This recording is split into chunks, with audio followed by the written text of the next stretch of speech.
in here. And let me just add in the chat is our Facebook page. If you have not liked it, please like it. It's our Center for the Study of Rhetoric, Race, and Religion. Just click that and like the page for us. Dr. Royster, you're up, my friend. All right. Okay, I will allow the co-panelists to introduce themselves and their topic. So I'm gonna just say we have with us Titus Bryant from Trinity United Church of Christ. He will go first. I will go second, representing Prairie View A&M University. Tabitha Morton will follow me, representing also Prairie View A&M University, and we will conclude with Mhm. Marcus Shields from University of Edinburgh and UT MD Anderson. So let's begin. So Titus, you go ahead and go and get us started. Thank you, Dr. Royster. And again, thank you, Dr. Johnson, for this opportunity to be able to share with you. And shout out to Prairie View in the building. I saw in the chat, SWAC is here. I want to share my screen if I can. There we go.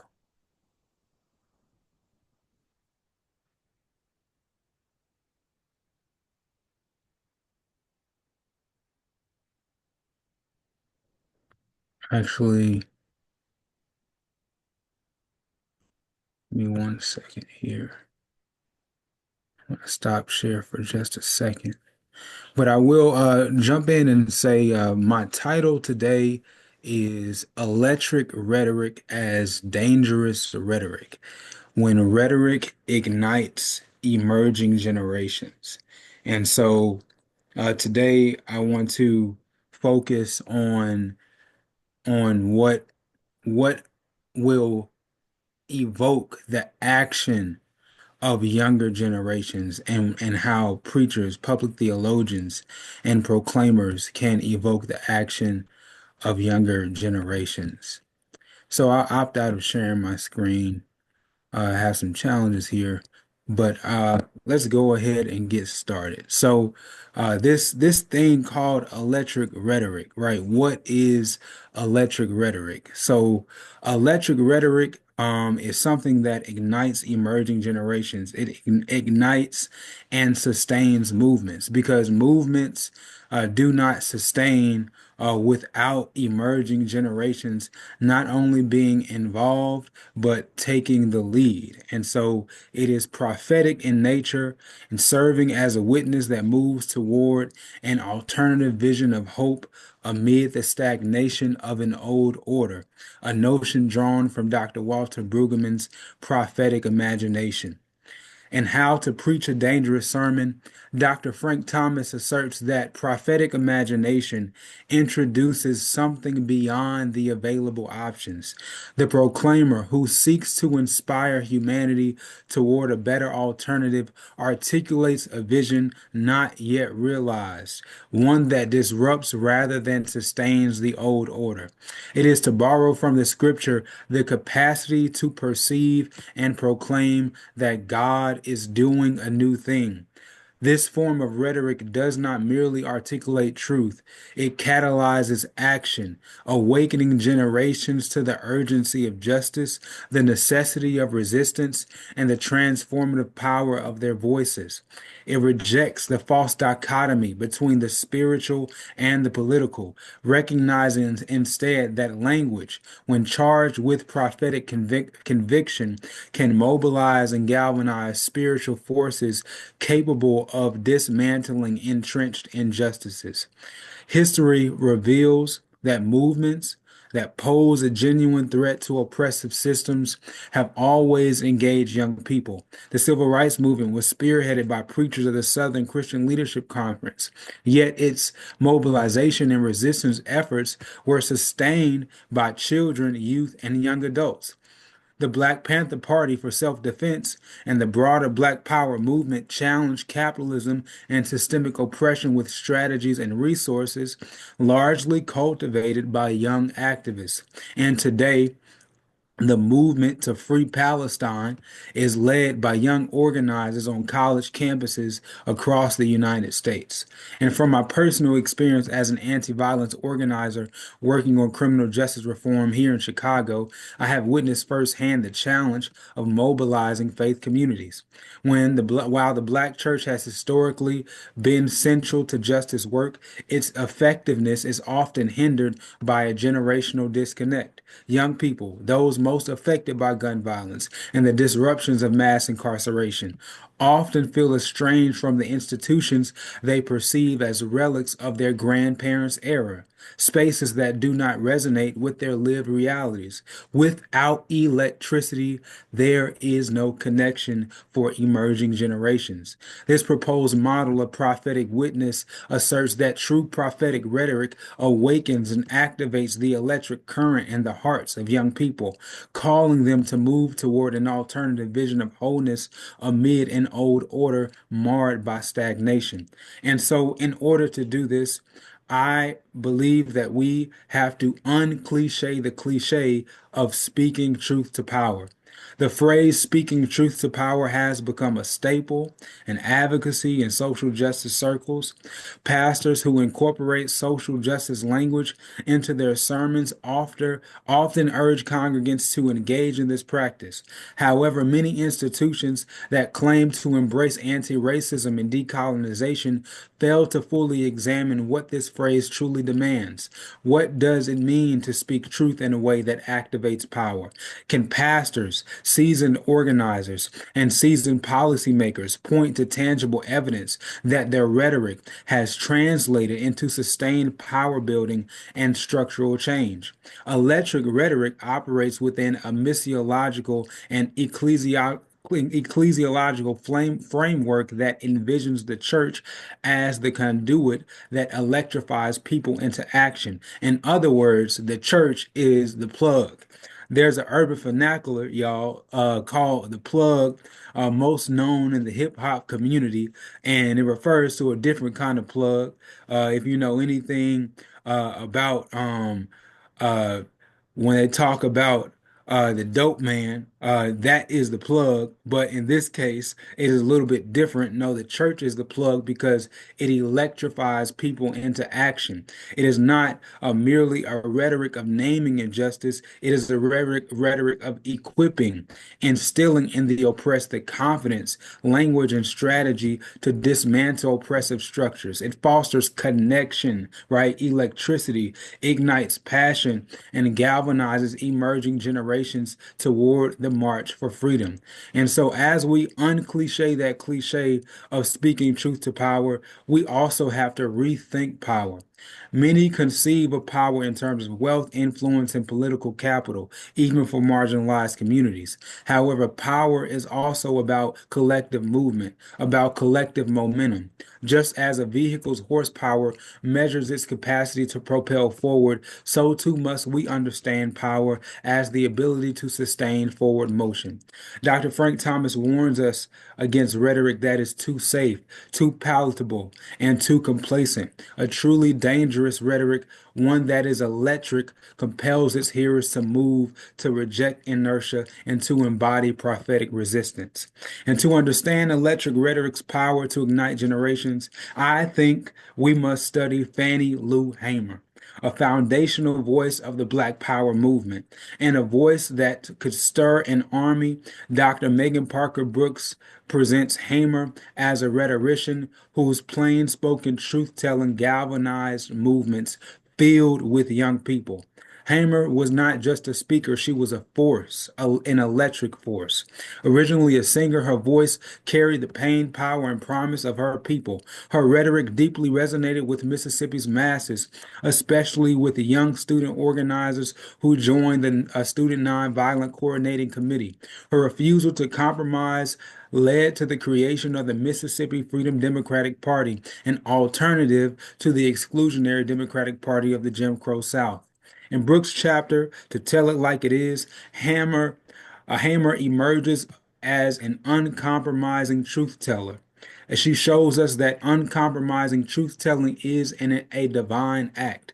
She was addressing systemic issues there in 1969. If you would go back with me to Holmes County Courthouse in the heat of Mississippi, she stood clad in a white lapelled blazer, clutching her purse, and declared, "I want you to know something, black and white, especially to white America.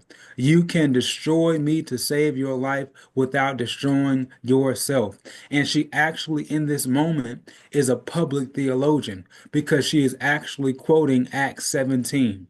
Her words embody a theology of justice, affirming the interconnectedness of liberation and survival. Hamer reminds today's public theologians that Scripture must not only expose injustice, but affirm the resilience of our movements. She invoked the Lord's Prayer not as an abstract hope, but as a call to action. Thy will be done on earth as it is in heaven. If God's will is justice, then justice must manifest on earth, not deferred to a distant eschatological future. Hammer's rhetoric reveals that the transcendence of the divine and the struggle for justice. She insisted that because God is unstoppable and on the side of the oppressed, the power of the people is likewise unstoppable. Her words did not merely call for resistance, they declared inevitable victory. Her rhetoric emboldened a generation. It affirmed the frustration of college students protesting the Vietnam War. It validated the revolutionary discourse of the Black Panther Party. Before Fred Hampton proclaimed, "I am a revolutionary," Hamer had already given his generation the language to believe it. And so, what can today's preachers, theologians, and rhetoricians learn from Mother Hamer? First, we must recognize that young people are not abandoning the church due to a rejection of faith, but rather a rejection of institutional power structures that fail to affirm their righteous indignation. A 2021 Pew Research Center study found that less than 50% of Gen Zers identify with organized religion, a statistic that continues to decline. And could this be due to a lack of affirmation, a lack of electrified rhetoric that meets them where they are? Hamer offers a model of affirmation, one that does not suppress the anger of emerging generations, but instead channels into prophetic action. And imagine what could be built if our rhetoric ignited movements rather than pacified them. Her words laid the foundation for Black power, for anti-war protests, for political mobilization. If we today seek to truly speak truth to power and unclay that cliche, then our rhetoric must lay the foundation for future generations to stand firm in their righteous indignation. This rhetoric does not cultivate hatred. It does not foster empty rage. Rather, it fuels a holy, righteous rage, an urgent defiance against systems that should have been dismantled yesterday. This is electric rhetoric, and this is rhetoric that ignites. Thank you. Thank you, Titus Bryant. I got.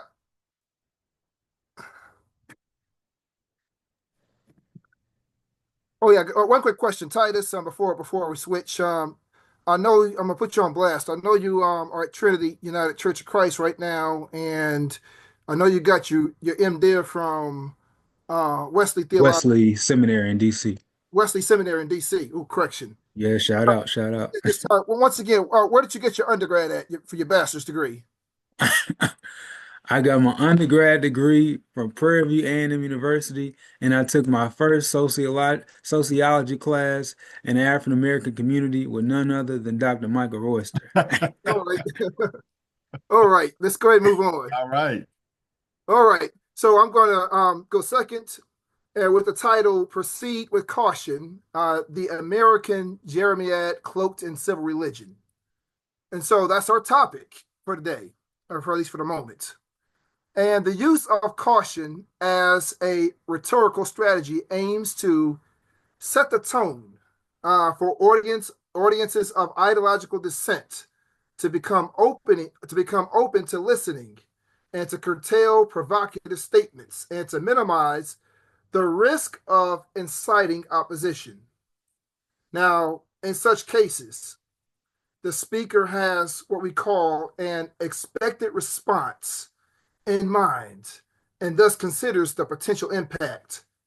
So when cautious rhetoric, quote unquote, is cloaked in civil religion, um, and it comes in the form of the Jeremiad, then it approaches what we call danger.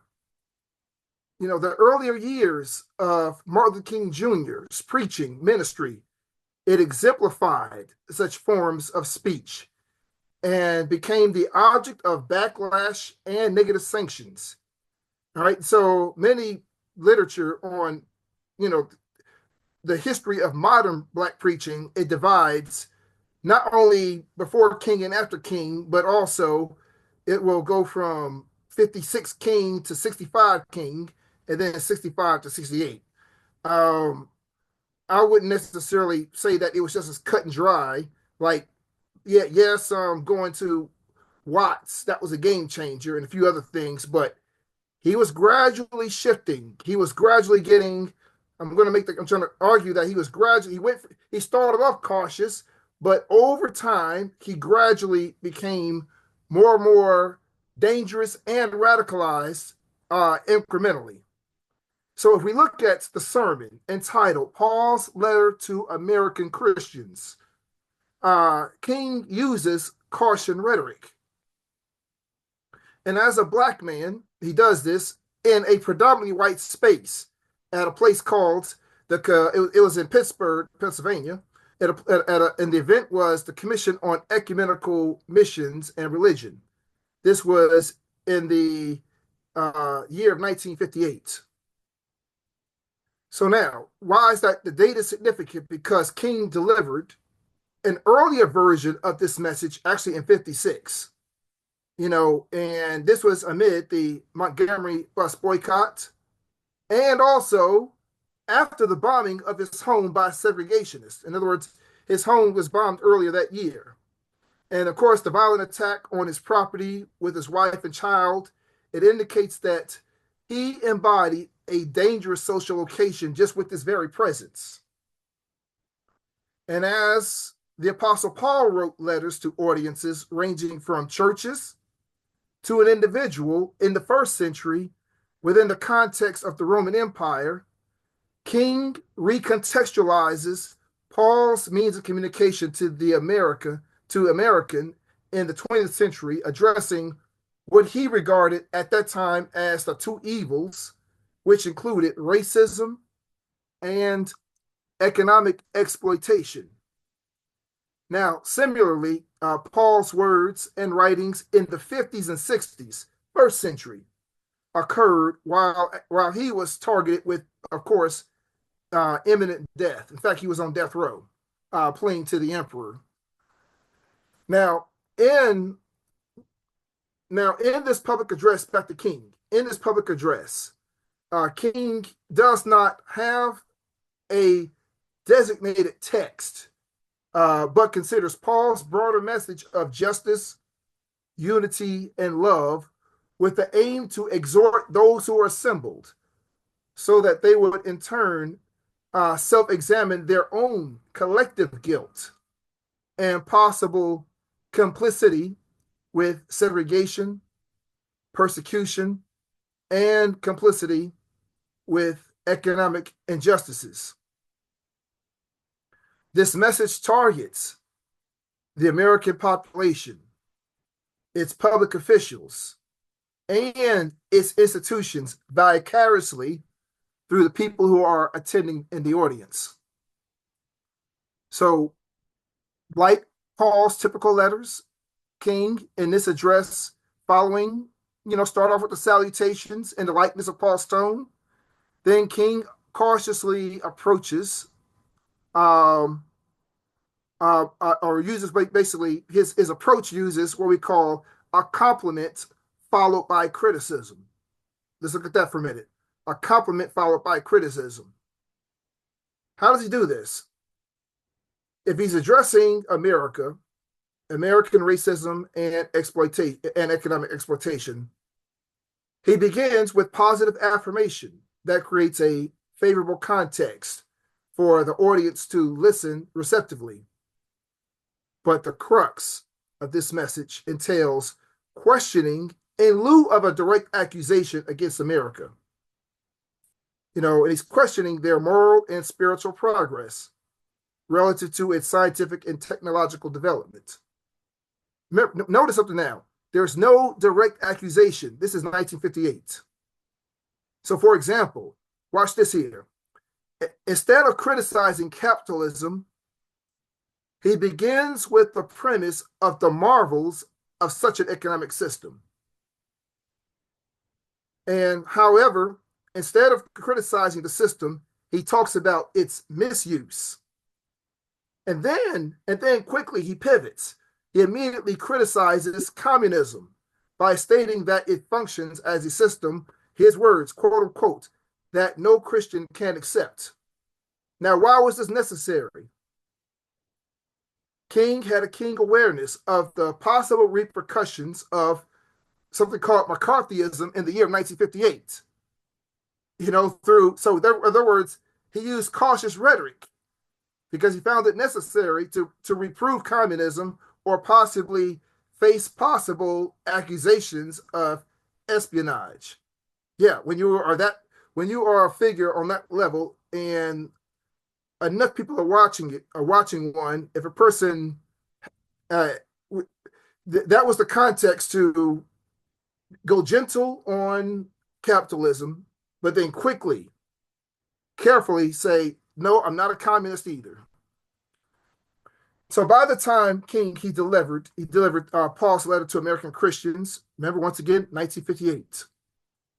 This began a new phase in a new era of the American Jeremiad as a rhetorical tradition that, of course, predates him. There was others before him, others notable, Frederick Douglass and so forth. And he was the one of this era. And so such a tradition became increasingly more radical over the next decade.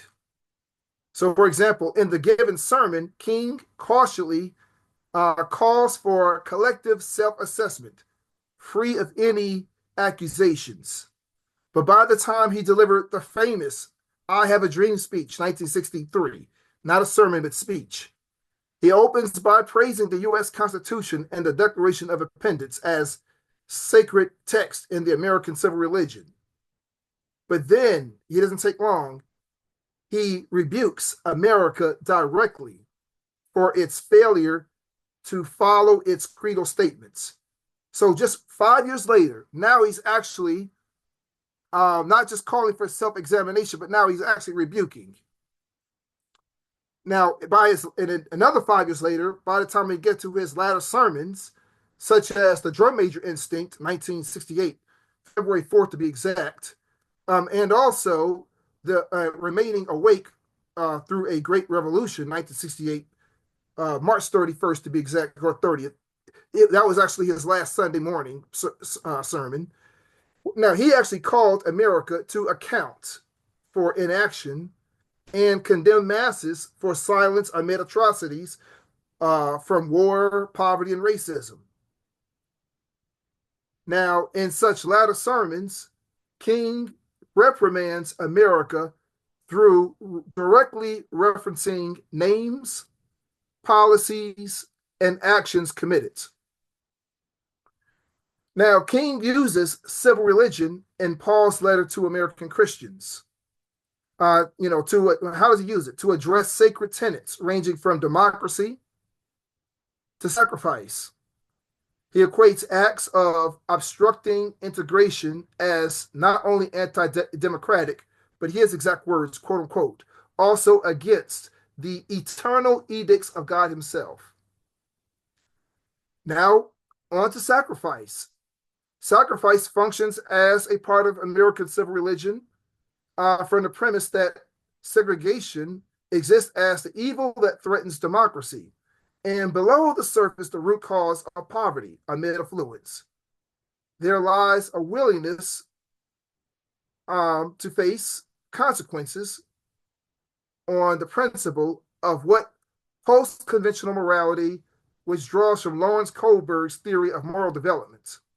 Now, such a sacrifice entails being subject to scorn, incarceration, or possibly physical death.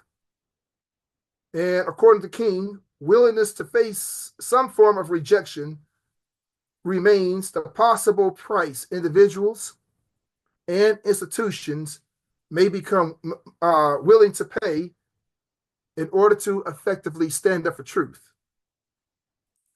Now, before King's exhortations, before King, Paul, first century, his exhortations and letters also used a form of caution, but the effect of such words remained dangerous.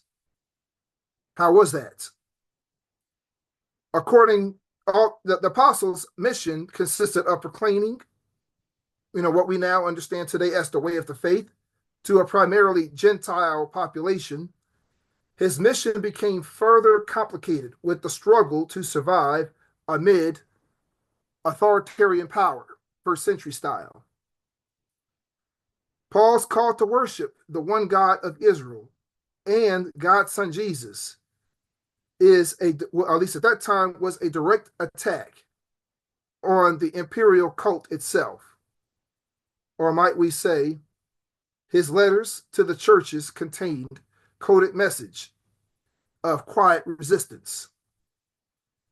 In Paul's case, he was imprisoned for a capital offense of proclaiming the anti-imperial, anti-establishment message of Jesus Christ.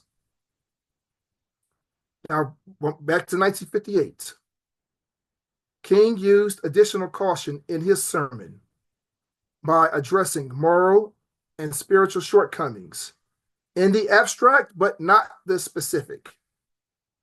In Paul's letter to the American Christians, he avoids the use of proper nouns, such that it would create potential backlash. One of the goals was to, get the message out there, but to contain the backlash, keep it to a minimum. But over the next 10 years, he became increasingly more specific. For example, at the close of the I Have a Dream speech, now we're into August of 1963. A lot changed in 5 years. People evolved. He evolved a lot in 5 years. He stated, "Let freedom ring from Stone Mountain of Georgia, and let freedom ring from Lookout Mountain of Tennessee." Let's park there for a moment. Stone Mountain, Georgia was the birthplace of the Ku Klux Klan, whereas Lookout Mountain became a headquarter location for the Klan. In 1968, in the Drum Major Instinct, he became even more specific by referencing the White Citizens Council and Governor George Wallace, who at the time was an overt segregationist public official. Now, as the social context evolves across time, then what constitutes cautious rhetoric becomes prone to change. Now, let me move into the 21st century. During the summer of 2020, following the police murders of George Floyd and Breonna Taylor and other unarmed blacks, a broad response from the public became supplemented with speeches from not only individuals but also corporations, expressing support for dismantling racist policies and in favor of diversity and inclusion. Now, this broad social movement and media narrative ignited a national conversation about diversity, equity, and inclusion, DEI. In 2020, discussing DEI had a controversial element to it, but yet it was conventionally regarded as safe, but has become increasingly dangerous in less than 5 years. So what happened? How did we get there in just 5 years? Well, Frank Thomas, in his book How to Preach a Dangerous Sermon, he gave us a clue. He says basically that the one who captures the symbols of public feeling controls the formation and the delivery of public policy. But then let's add something else. What else has happened over the last 5 years? As distance increases between people, the moral imagination decreases, hence less sympathy and more outrage. Just like that, it changed. Large corporations no longer have the luxury to remain neutral, but now they've become compelled to choose a side and embrace the consequences of their choice. So in closing, in the 7 undisputed letters from Paul, especially the letter to the Church of Rome, the apostle uses DEI as a major theme.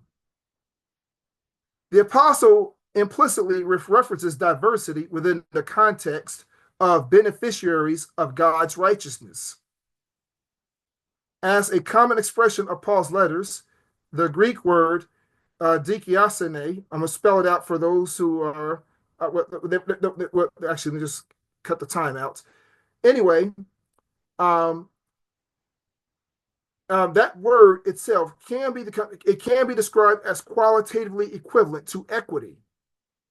And in contemporary existential terms, equity functions as a higher standard of justice because it considers the cumulative effects of past exclusions, the lingering consequences of being left out of, now we can say, gainful employment, access to health care and housing and a decent education, all that out of reach.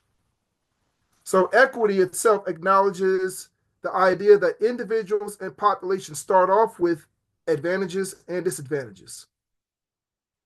And last, the apostle presents the law of Christ to Roman Gentiles as inclusive of all people, keyword inclusive, in comparison to the Mosaic law. And so throughout all of the apostles' writing, when he references Jews and Gentiles, and that he means in today's language, inclusive of all people. I will stop at this point, and I will pass it on to Tabitha Morton, whenever you're ready. Hi, my name is Tabitha Morton, and I am a bit of a fish out of water here. I am a political scientist by training. Let me see if I can share my screen, which would be extremely helpful. All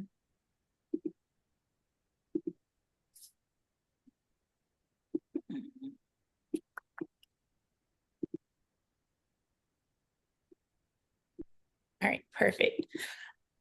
So I'm presenting my newest project, which is analyzing how deflection is strategically used within white Christian nationalism to avoid facing the truths of racial injustice, as well as how Dr. Frank A. Thomas's framework of celebratory preaching offers a form of resistance to white Christian nationalism by confronting oppression directly and offering a prophetic message of hope and resilience.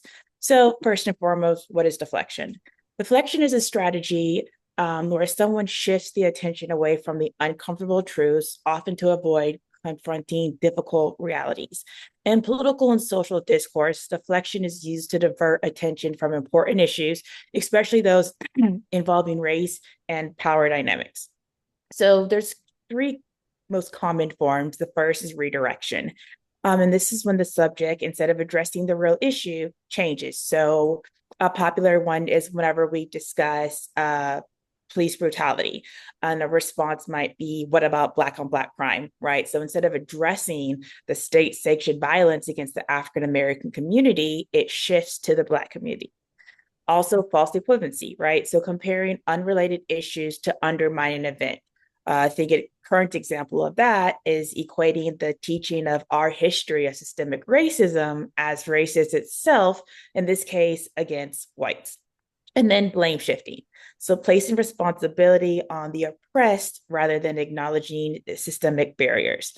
So the claim that African Americans just need to work harder, which ignores the impact of structural racism. Now, moving on to white Christian nationalism. So it's unique because it's both a political and a religious ideology that merges Christianity with nationalism and reinforces white supremacy. It asserts that America was founded as a Christian nation and must be defended against the perceived threats, whether they're secular or progressive. This ideology relies on this mythic version of American history that ignores colonialism, slavery, and of course, systemic racism.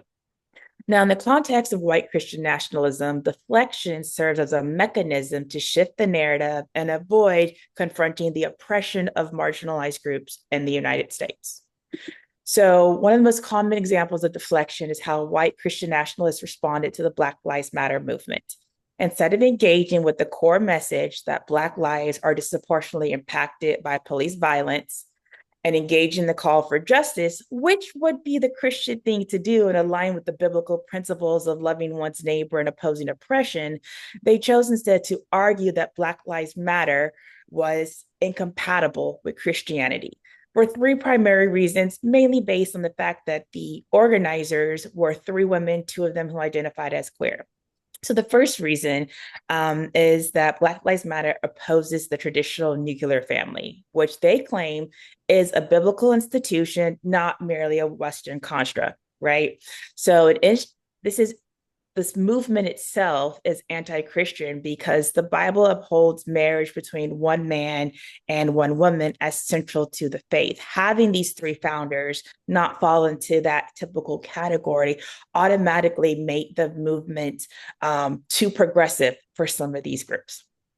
The second reason is sexuality. Once again, Black Lives Matter does support the LGBTQ plus identities, which many white Christian nationalists view as contrary to God's design for human sexuality, right? So instead of focusing on the racial aspect of African Americans being murdered by the police, they are now shifting to these identities of these women, thereby changing the conversation and not taking the accountability for turning a blind eye to the decades of police brutality we've seen. I think going back to Rodney King, police brutality is not new, yet this conversation always changes. The third is gender identity. So there is a claim that Black Lives Matter advocates for transgender rights and dismantles the cisgender privilege, which once again they claim contradicts the biblical teachings that God only created two genders. We saw recently that Donald Trump signed an executive order that said just that. So they assert that by having these three women that created Black Lives Matter, it creates gender confusion, which to them is a spiritual attack. So therefore, they're able to once again shift the conversation from racism and political brutality to gender, thereby fracturing the movement given the different views of the LGBTQ plus community and the African community, right? We're not a monolith. This is a way to fracture the movement. And we did see this happen. We saw responses of women. Why are we only protesting for men? We saw protests that involved other races. So it became a movement that lost its focus, which means it lost its power, which means it's lost its ability to affect change. Now, they also criticized Black Lives Matter for promoting division, violence, and lawlessness. And they argue that Christians should fight for justice. That's the right thing to do, but not with Black Lives Matter, because this violence and lawlessness fundamentally opposes the Bible.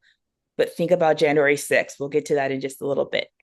So they call for Christians to pursue justice, not racial justice, but just justice in general through a faith-centered approach.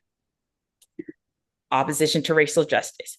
So white Christian nationalist religious leaders have deflected calls for racial justice by framing them as anti-Christian as well, which perhaps is their most insidious tactic, as they use it to sanctify white supremacy. arguing racial inequality is part of God's divine plan rather than a man-made system that requires change and can be dismantled. Their leaders, in fact, have gone so far to claim that Trump's victories are divine interventions, and thus opposing his victories is equivalent to opposing the will of God. I know that seems very far fetched, but if you just some of the sermons go so far, you can see the tidbits on TikTok, on social media, the likes. It's circled, and the amount of support that it received is somewhat frightening. Now, tied to this is, in addition, teaching children about the systemic racism that continues to have real world consequences for many, according to nationalists, undermines Christian unity by putting us at odds with each other and forcing us to live in conflict rather than in peace.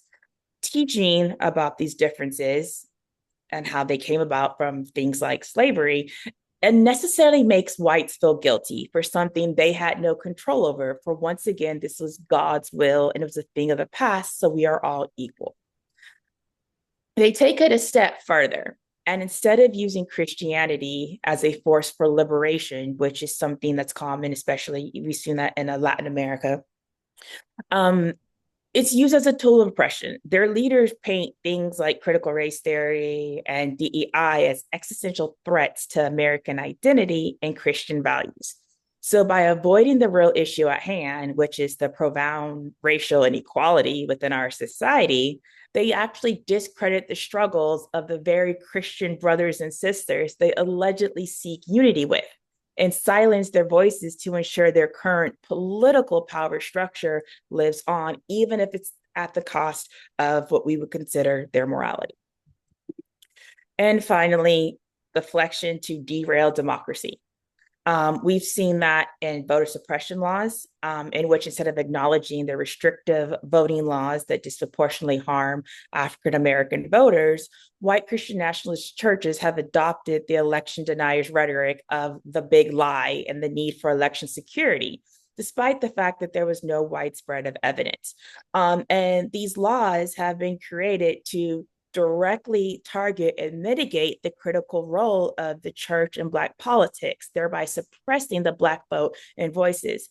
That includes laws that make it a crime for a person to witness more than one absentee ballot, to help someone submit a ballot, to drop off one more ballot, or even to have a third party a registration. So by doing that, especially we see places like Georgia, they are working to eliminate what is one of the very foundations of political life in the African American community. Now, we've even seen some white Christian nationalist preachers integrate the big lie, so the election was stolen, into their sermons, and we witnessed on January 6th. White Christian nationalists joined other so-called patriots to violently attack the Capitol, which resulted in the death of 5 people, injuring over 100 officers. Many carried flags and signs like the one you can see here that says, "Jesus is my savior, Trump is my president," demonstrating the interconnectedness of religion and politics.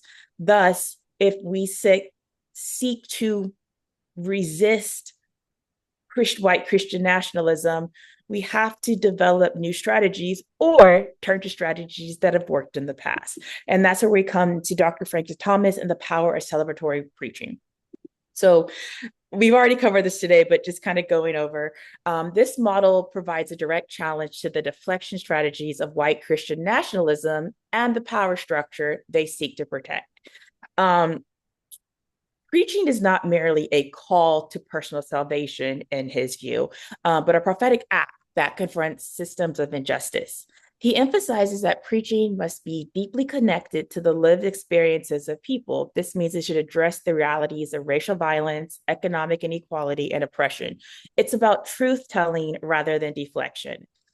This approach of calling the nation to the carpet, right, to account for the sins, is a tradition that goes back to figures like Sojourner Truth, Harriet Tubman, and Dr. Martin Luther King Jr., who used their platforms to confront racial injustice while offering a message of hope and redemption.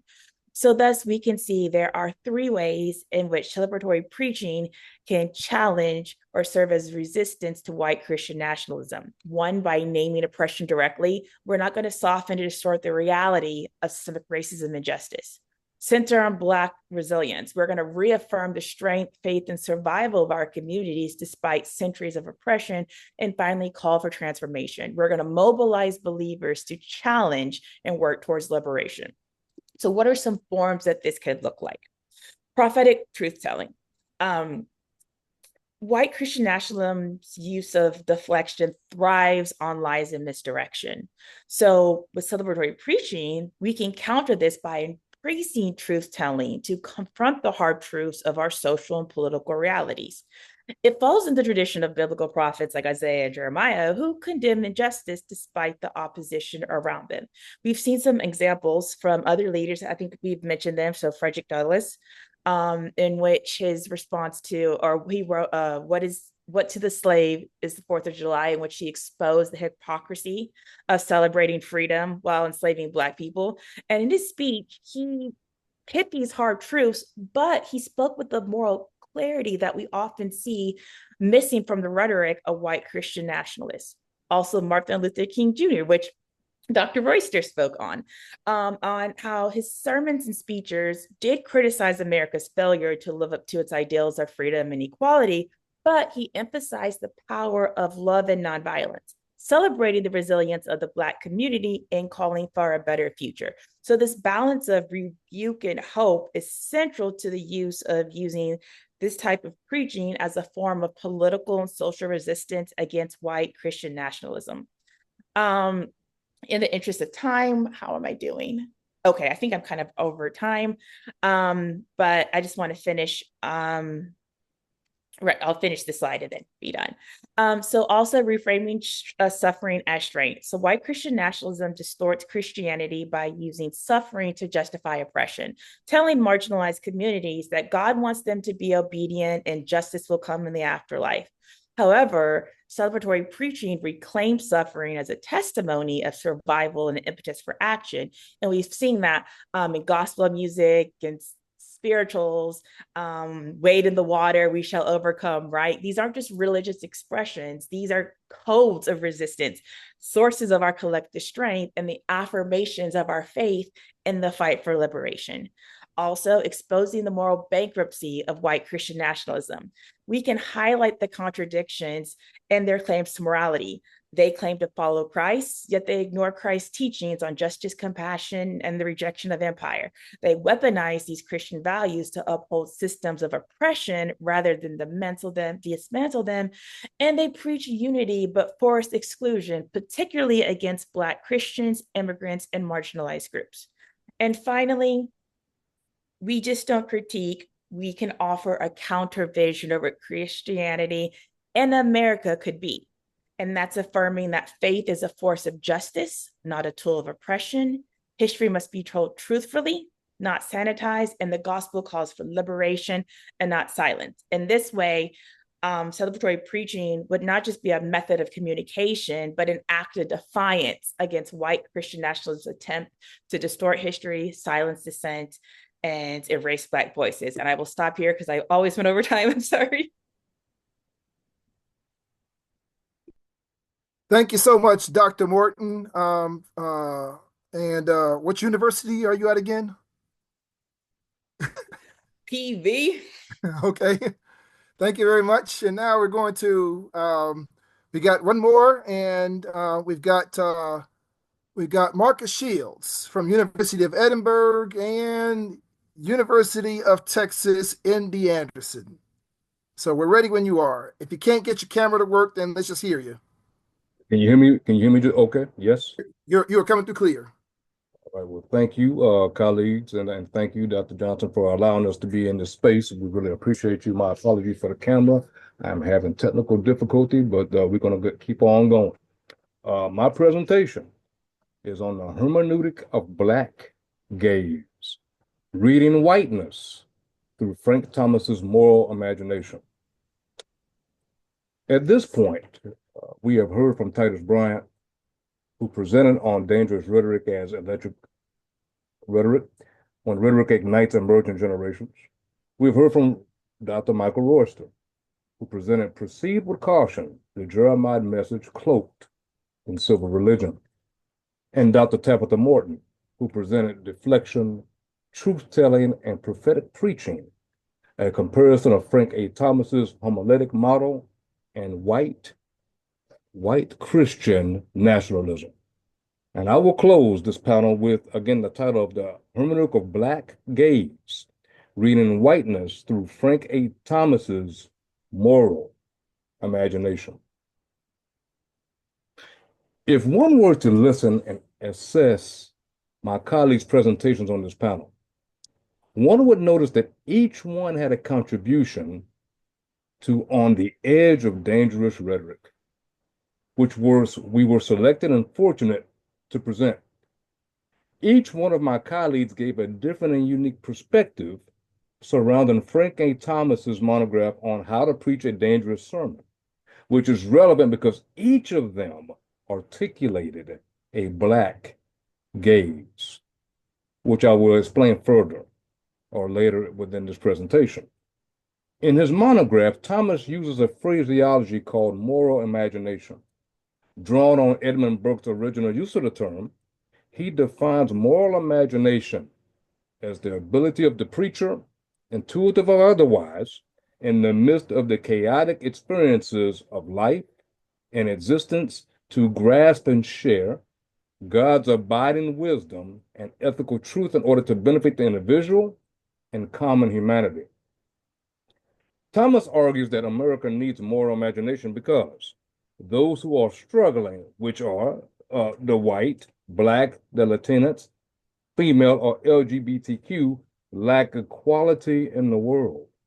That is, the material aspect, political, rhetorical, and representation, because the souls of white folk rationalize their power and dominance. The question on this table this afternoon is, how do minoritized bodies, specifically Black bodies, level make a difference in this context of whiteness or the reality in which we live? Frank A. Thomas argues that you and I are to preach a dangerous sermon in which we are to use a moral imagination that has to do with equality, empathy, wisdom, and poetry to make a difference, which I agree with. I would also add for preachers to use Thomas's tool of moral imagination, or the preacher or those in the congregation of the cosmos, they must catch and use the hermeneutic of the Black gaze, which allows the preacher and those who are agents of change to read whiteness through Frank A. Thomas's moral imagination.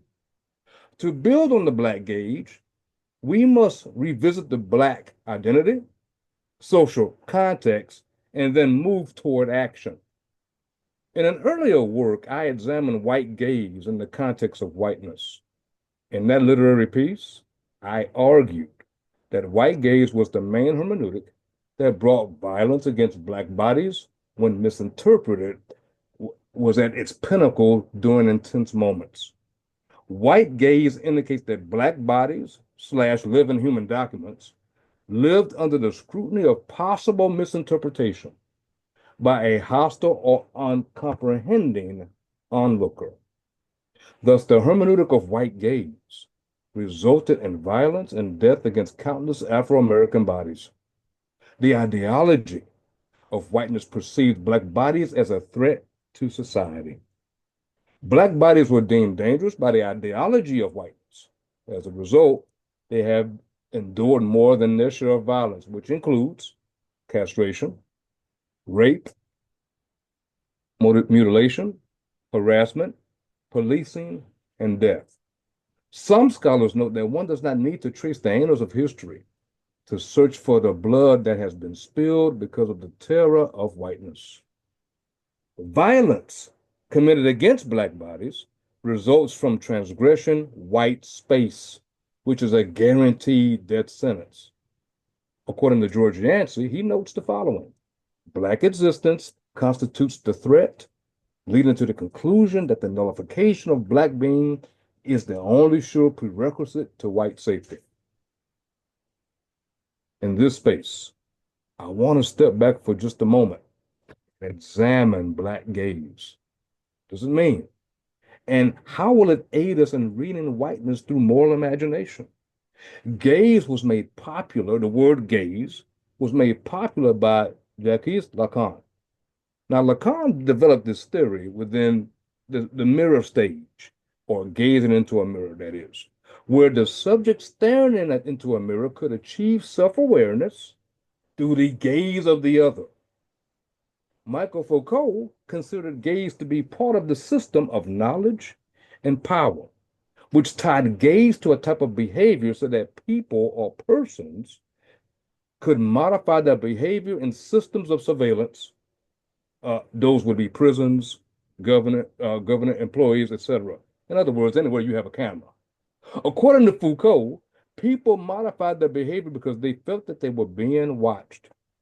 So Lacan and Foucault focused on how the person achieved self-awareness or behavior modification. Lacan and Foucault did not consider another subject, interpreting the subject in question, which I call the hermeneutical factor. People as interpreters of the other. When the hermeneutic of Black gaze is expanded or gaze is expanded to include other subject or context, it represents a counter narrative that carries different results. That is, when white gaze is engaged in the context of whiteness, bodies meet death. But when Black gaze is engaged, a search for change results in critical thinking and a parade of equality. Therefore, Black gaze is defined as a hermeneutic that interrogates whiteness or critically reads whiteness and offers critical insight into how it functions. This is the awareness factor for Black bodies. To become an agent of change, the Black gaze and moral imagination must combine to supplant white supremacy that America's idolatrous and diabolic imagination reproduces. To mature in the hermeneutic of the Black gaze, it is necessary to note three ingredients that will serve to impact the cake of culture in this white environment. One, revisiting my Black identity. Two, examining the social location. And then three, responding with a better action. My fascination with Black gaze hermeneutics began with revisiting my Black identity. For the longest time, I did not realize that as an African American male, I was entrenched in whiteness while denying my heritage by buying into the visions of institution and textual interpretive practices.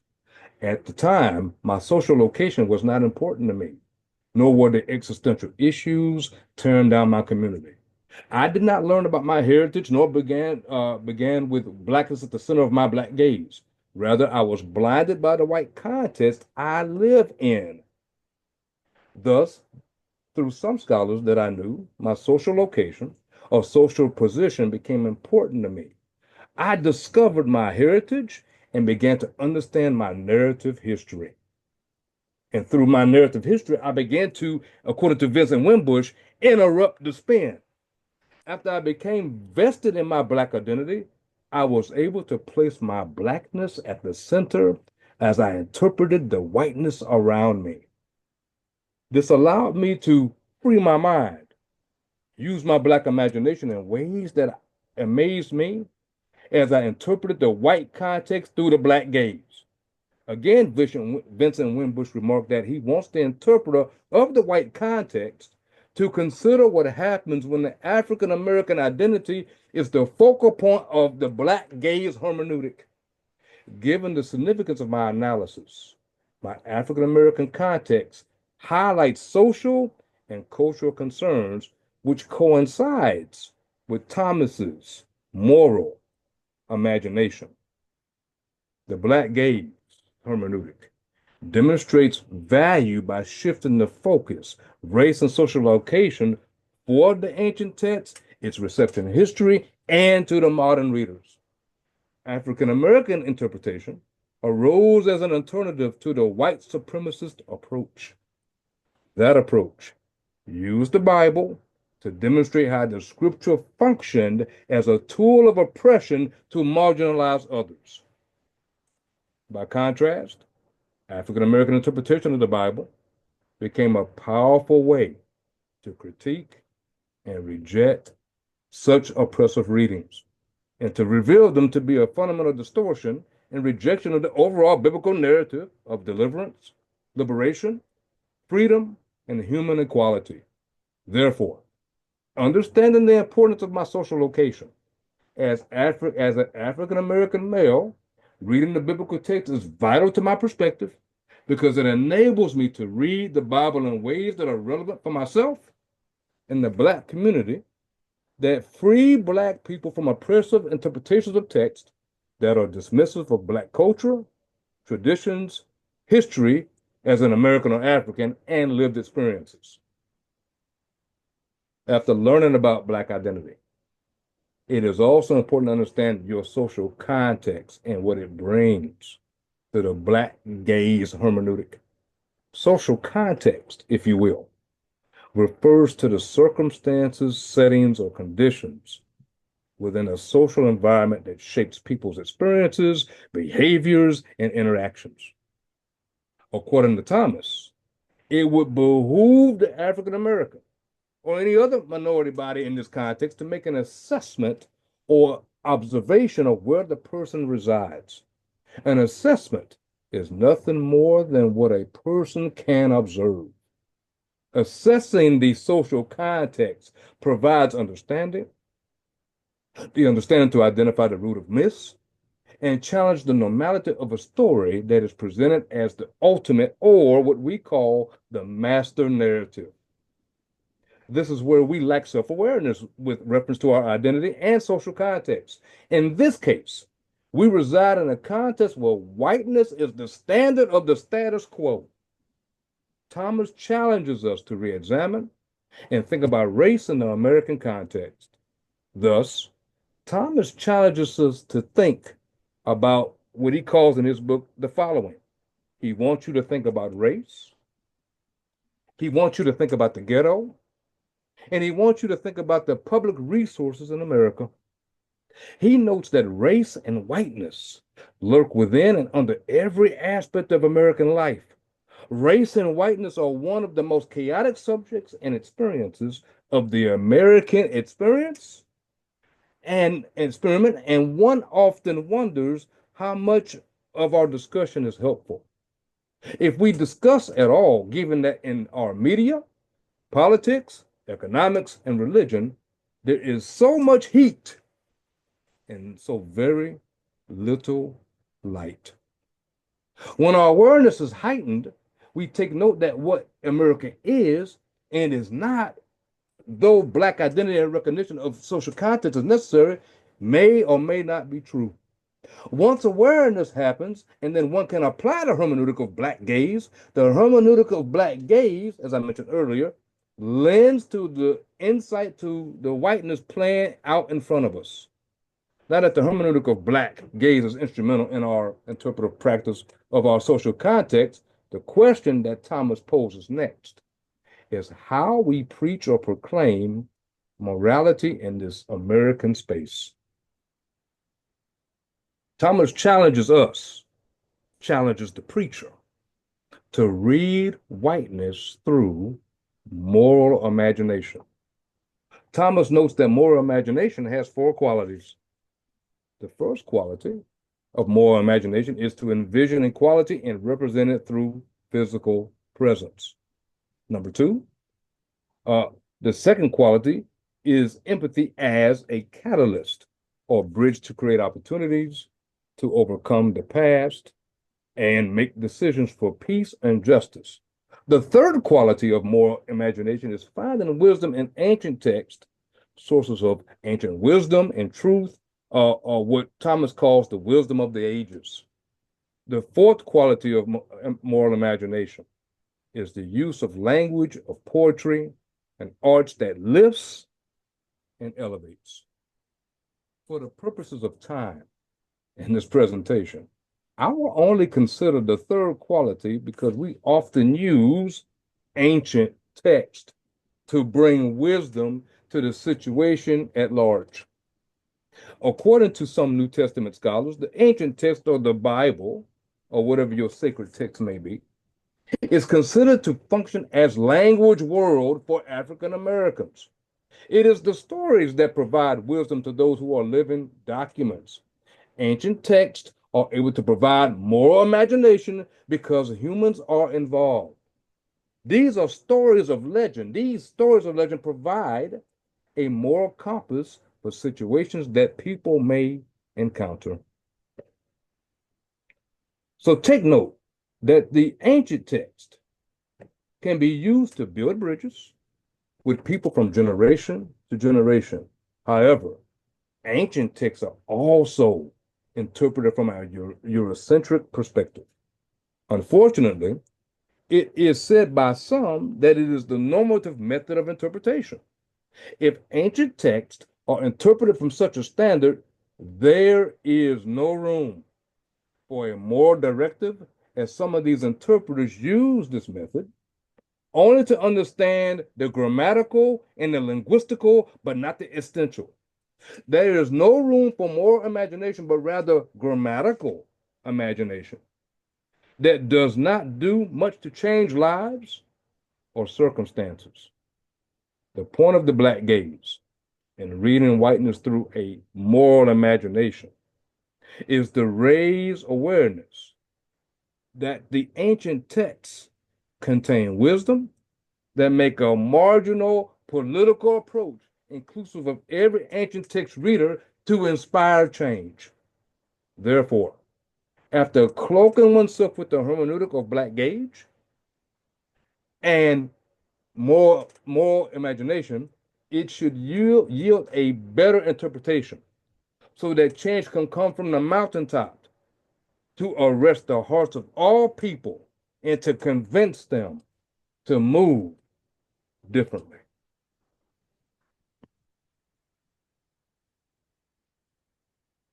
All right, thank you, Marcus. All right, so I'm gonna turn it back over to Andre, and then Okay. Well, I tell you what, we have about roughly 8 minutes for Q&A.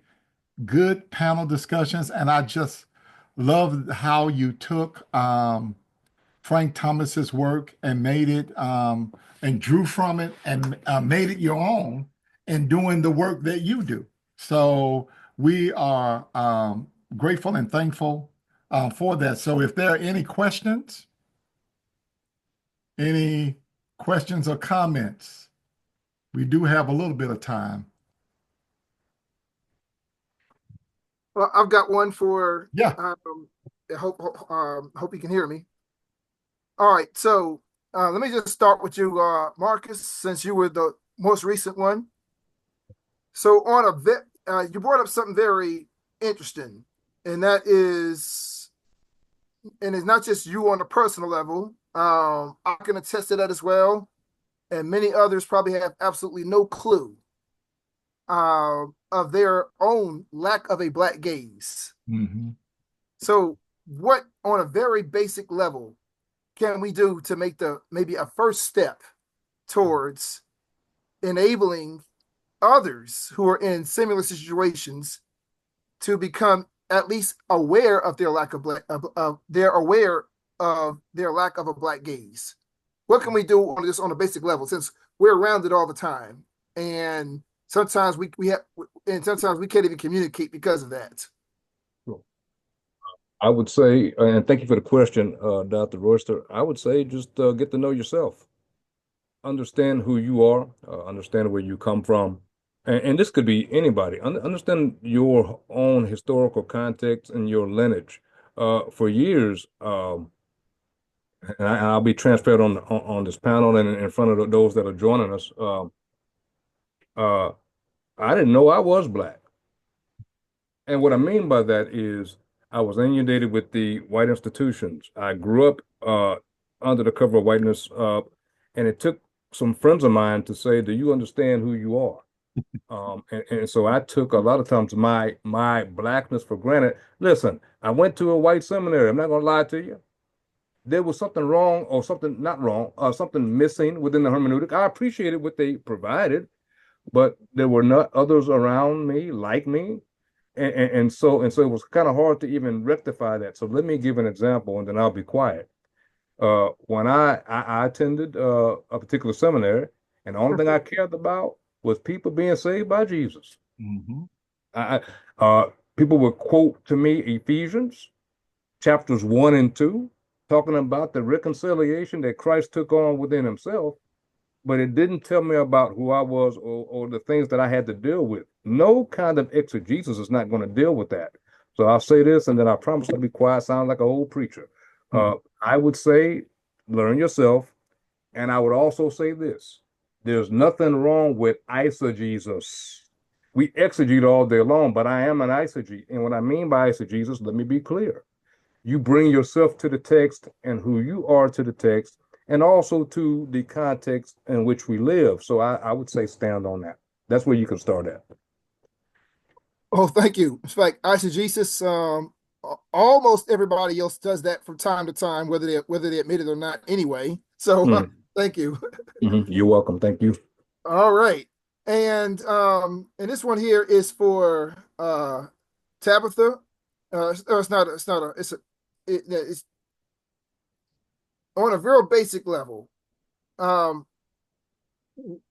what is it that just a regular person can do to, I wouldn't say close the gap, but to shorten the distance um, with those who have um, fully embraced white Christian nationalism, not necessarily those who have, who are self-proclaimers of white Christian nationalism, but just those who that's their world and that's all they know.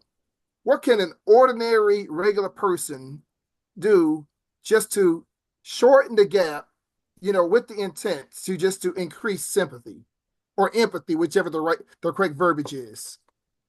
All right, I'm glad you asked the question. The first is to recognize deflection when you see it and call them out, right? Um, if you're talking about Black Lives Matter and then they start bringing in Bible verses about the family, redirect them, right? It's like, no, we're talking about this right now. The other one is to support truth telling in public discourse, right?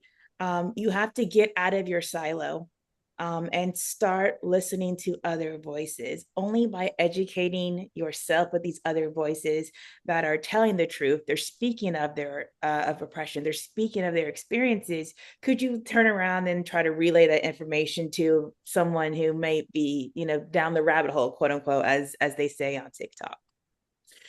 And then they can amplify voices that resist white Christian nationalism, which is very easy to do on social media, posting something, just saying, hey, have you read this book? Just little things like that that aren't very aggressive, but they're ways to point them in the direction. Because one thing we fall victim to, especially as people of color, is feeling the need to educate other people about our struggles. I am not a representative of the Black race, right? Or of the Hispanic race. I'm not going to sit here and explain every single struggle and every type of oppression to you. It's on them to learn, get this knowledge and decide what they need to do. And so educating them, I realize I found is the best way to start, to have those conversations, to even like crack that shell that's there. Because that's why my thing was on deflection, because the very first thing is deflection, pointing somewhere else. And I know in my cases often I see the use of gender as a response to race. Or if I'm speaking with somebody about gender, because we do know how white Christian nationalism feels about women's rights, they deflect to immigration, right? It's just a circle. So I guess the post basic is bring them back, Mm-hmm. bring them back. Hey, Michael, let me jump in here because there's a question in the chat. I think it's directed for Brother Shields. Um, the word empathy, and this is from Elise, the word empathy came up earlier in today's political and religiously charged atmosphere. How do or should we? have empathy when attempting to engage Black folk who have not centered their Blackness for any topic that would be helpful to move the community forward. Thank you for that question, Lisa. I appreciate that.